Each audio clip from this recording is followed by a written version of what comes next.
हिंदू नव वर्ष की आप सभी को शुभकामनाएं। खगोलीय घटना के हिसाब से देखा जाए यानी कि एस्ट्रोनॉमिकली ये महीना है चैत्र मास का। और मास के नाम कैसे दिए जाते हैं हमारे यहाँ? जब चांद उस महीने की पूर्णिमा में पहुंचता है तो जो नक्षत्र उस वक्त उपस्थित होता है उसी के आधार पे उस महीने का नाम दिया जाता है। तो इस बार जो पूर्णिमा पड़ेगी उसमें चांद चित्रा नक्षत्र में होगा और इसी के आधार पे इस महीने का नाम दिया गया है चैत्र। और चैत्र प्रतिपदा का क्या मतलब है? प्रतिपदा का मतलब है वो पहला दिन जिस दिन चांद दिखता है।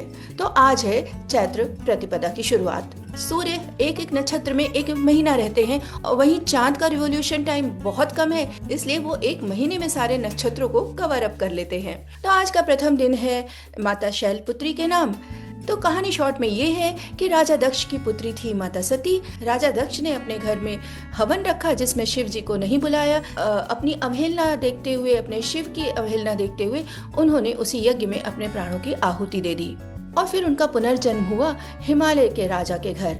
इसीलिए उनका नाम पड़ा शैल पुत्री। शैल का मतलब होता है पर्वत। माता ने सफेद वस्त्र पहने हैं और इनके ललाट पे चंद्रमा सुशोभित है। एक हाथ में त्रिशूल, दूसरे में कमल है। ये इस बात का द्योतक है कि हम महिलाओं को अपनी रक्षा के लिए त्रिशूल का भी सहारा लेना चाहिए और अपने अंदर की कोमलता को भी कमल के रूप में जीवित रखना चाहिए। आज की तिथि को जोड़ा गया है हमारे मानसिक स्वास्थ्य से। हमारे शरीर में 7 मूलाधार चक्र होते हैं। ये 7 मूलाधार चक्र पे अलग अलग समय पे ध्यान केंद्रित करने से हमारे अंदर एक ऊर्जा का प्रवाह होता है। तो आज का प्रथम चक्र है मूलाधार चक्र, जो कि रीढ़ की हड्डी और मल द्वार के पास होता है, जिसपे कि ध्यान केंद्रित करने से हमारी ऊर्जा, हमारी शक्ति बढ़ती है। मूलाधार चक्र को आज के दिन से इसलिए जोड़ा गया क्योंकि ये शैलपुत्री का दिवस है।